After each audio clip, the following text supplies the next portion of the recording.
2-3 দিন আগে আমার বোন আমার বাসায় আসছে। তো কয়েকদিন আগে তো মেহমান আসছিল আমার বাসায়। তো সে গেছে চইলা, সমস্যা নেই। যাওয়ার পরে এসে বলতেছে, ভালোই তো, আমার কি টিনের ঘর, তার জন্য বলতেছে তোমার ডুপ্লেক্স বাড়িতে মানুষ বেড়াতেও আসে, তোমার ডুপ্লেক্স বাড়িতে।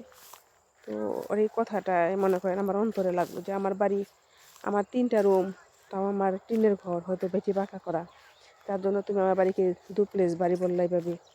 তো এই কথা কিন্তু আমার কিন্তু খুব কষ্ট লাগছে, কিন্তু আমি ওকে বুঝতে দিলাম না যে আমার ভিতরে খুব কষ্ট লাগলো তোমার কথাটায়। কেন বুঝতে দিলাম না জানেন?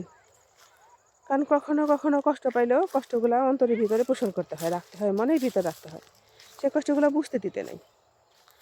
হয়তো বা আমার কাছে 2-3 কোটি টাকা নেই, আমি একটা অনেক সুন্দর করে অনেক টাকা দিয়ে বাড়ি বানাবো, সেরকম টাকা পয়সা আমার কাছে নাই। কিন্তু আমি চইলা খাইতে পারবো, প্রতি মাসে হাট বাজার করে ডাক্তার টাক্তার দেখাই আমি চলতে পারবো, সেরকম টাকা আমার কাছে থাকতেই পারে। আর যদি আমি একটা জমি বিক্রি করি আমার বাড়ি থেকে, তাহলেও কিন্তু আমি একটা বিল্ডিং করতে পারবো। তো ওর কিন্তু এভাবে বলাটা কিন্তু ঠিক না, কারণ ও বড়লোক দেখে আমাকে এভাবে বললো, আমার কিন্তু খুব কষ্ট লাগছে।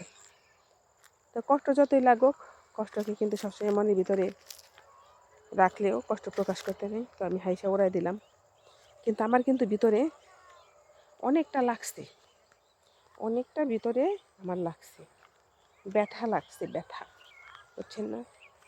আর কোনো কোনো মানুষ এমনভাবে ব্যথাগুলা দেয়, যে এই ব্যথাগুলা ভোলা যায় না, বলতে পারি না, বলতে চাই, বলতে পারি না। তো বলতেও চাই না এখন আর। যেটা কষ্ট দিচ্ছে, কষ্ট তো কষ্টই, কষ্টের ঊর্ধ্বে তো আর কিছু নাই। আজকে হাঁটতে হাঁটতে আমাদের আড়াল বিলে হাঁটতেছি অনেক দূরে, মনে অনেক কষ্ট, বাড়িতে কথা বলার লোক নেই, তার জন্য মোবাইলে হাঁটতেছি আর কথা বলতেছি আর ভিডিও করতেছি। তো মনে করেন আমি কি কোনো দিনে কি পারবো না এত সুন্দর একটা বাড়ি বানাবে দেখাইতে পারবো, কিন্তু ইনশাল্লাহ বানাবো একদিন না একদিন, আমার ছেলেটা বড় হোক, হবে। কিন্তু এই যে কথাগুলো বলছে, আমার টিনের ঘর দেখে আমাকে এত বড় একটা কথা বললো, এই কথাগুলো কিন্তু আমার অন্তরে থাকবে। আর এই কষ্টগুলো কিন্তু সারা জীবন, আমি যতদিন বেঁচে থাকবো, আমিও যদি আগে মারা যাই তাহলে তো চলে গেলাম, যদি ও আমার আগে মারা যায় তারপর কিন্তু আমার কথাটা মনে থাকবে যে আমার বোনটা আমাকে এই কথা বলছে। তো কোনো আপন ভাই বোন, যদি কোনো ভাই বোন গরিব থাকে, আপনার সমান না থাকে, আপনার মতো তার যদি অর্থ না থাকে, হয়তো আপনি কোটিপতি, আপনার আগোনা টাকা আছে, আগোনা সম্পত্তি আছে, আগোনা স্বর্ণ আছে, তার নাই, তাকে কখনো কষ্ট দিবেন না, কারণ সে তো আপনারই ভাই বোন, তাই না?